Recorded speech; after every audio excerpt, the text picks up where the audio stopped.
So what we're going to do in this video, we're going to show that without using a calculator, this expression here, square root of 2 divided by square root of 2 plus 1 plus 4 divided by square root of 2 can actually simplify to this. Of course, if you plugged this in your calculator, this entire expression here, or sum, actually it's a sum because there are no variables. So if you plug in the sum in your calculator, you would see probably your calculator would do this.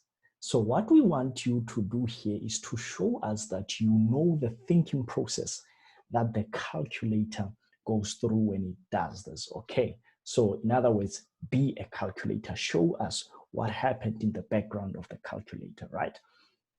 Now, the idea here, guys, is this. In mathematics, when you learned about fractions, you learned that a fraction is a part of a whole. So for example, the fraction 1 over 2, like this one, it means I had something that was whole and I divided it into 2 equal parts, okay? Well, my diagram might not look like the stuff are equal, but assume based on what I'm saying, okay? So you then divide it into 2 equal parts. Now, what if I have something like this? 1 over root 2. How would you describe this pictorially as I did here? How do we draw a picture for this? So that is the problem. As mathematicians, we don't want absurd stuff, weird stuff in the denominator. And the process to get rid of this thing, this weird thing in the denominator, which we cannot describe in a form of a picture, a simple picture, what we will want to do is to multiply by 1, but not just an ordinary 1, a very selected 1. And that one, we choose it based on this denominator. So what we would usually do would say square root of 2 divided by square root of 2, okay? You can see this is 1. Any number you divide by itself is 1. So this now will simplify to square root of 2 over 2, okay? Now, this can make sense in a form of a fraction because we know square root of 2 is an irrational number. If we were to find out between which two numbers does this square root of 2 lie, we will just take the perfect square before 2, it is 1, and then the other one is 4. And so if we take square roots everywhere, then 1 must be, well, square root of 2 should lie between 1 and 2. So it is somewhere between 1 and 2. So it's definitely 1 point something. So we are now able to interpret this in a picture because it would mean you are saying from this thing, I want 1 point something of this thing. So we can be able to actually then find 1 point something of these 2 parts, you understand, if we divide this thing into parts. So otherwise it did not make sense previously there. And I hope I also make sense in my explanation here.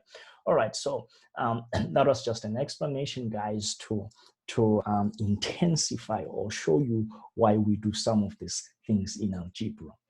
Now, let's go for it and rationalize.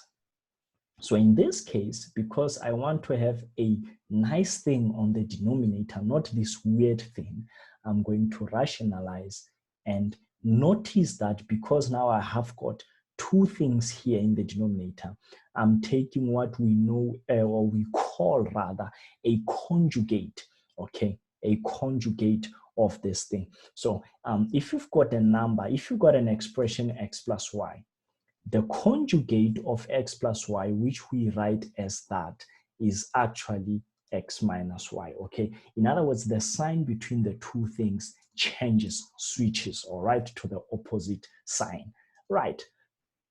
And of course, if I multiply this, then you're gonna have square root of 2 times square root of 2 minus 1 all over. Now, this thing here, check what it is. I'm gonna write it nicely for you, and I hope you can pick it up.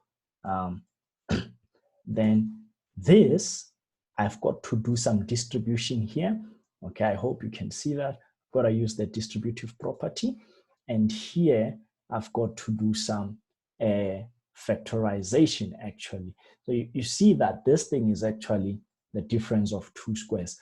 So for now, I will not do much in my numerator, leave it there. And then let me clear up here. This is difference of two squares. So, or you can just multiply out, you will see that you're gonna have 2. And then this thing here, this thing here is actually a -1. You see that?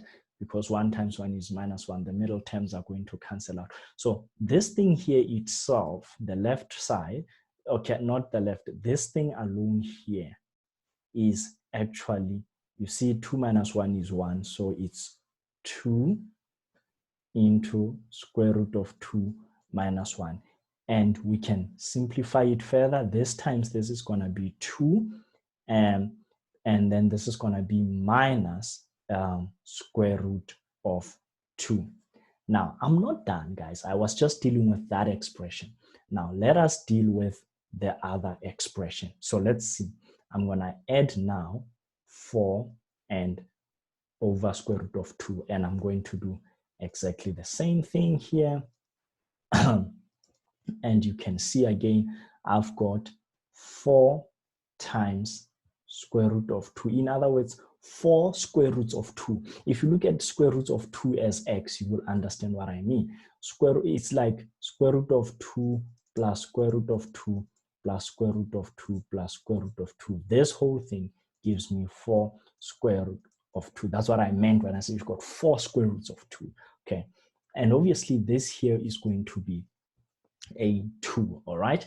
And you can see now that, well, because you are multiplying in the numerator, you can actually divide this 2. 2 goes once here and goes twice there. So you are left with 2 square root of 2. And guess what? Down here, you are actually now adding this, okay? Now I'm going to write in red because we are nearing the final answer. So the final answer, guys, we are actually simplifying 2 minus square root of 2 plus 2 square root of 2. And I've seen a lot of students struggling to recognize that this thing and that thing are actually like terms. And that's why I'll say, because you are used to x and y and all that, just to look at this as an x, look at this thing as an x. In other words, look at square root 2 as x. Then you can see that you have here something like 2 minus x plus 2x. You can see that. And then you see that this entire thing simplifies to 2 plus x. In other words, this is actually what we were supposed to show. This is just 2 plus square root of 2. And guys, we are done. This thing here is exactly that thing there at the top that we were supposed to show. I hope, guys, this has been very helpful, though I might have been slow maybe and dragging. Maybe some of you who know the stuff were impatient, but remember, guys, I want to be thorough as I can, and I don't want anyone to be lost. Keep tuning in, subscribe to our channel so that when we put other questions asked by your classmates or those a grade below or above, you can actually learn some more. Cheers.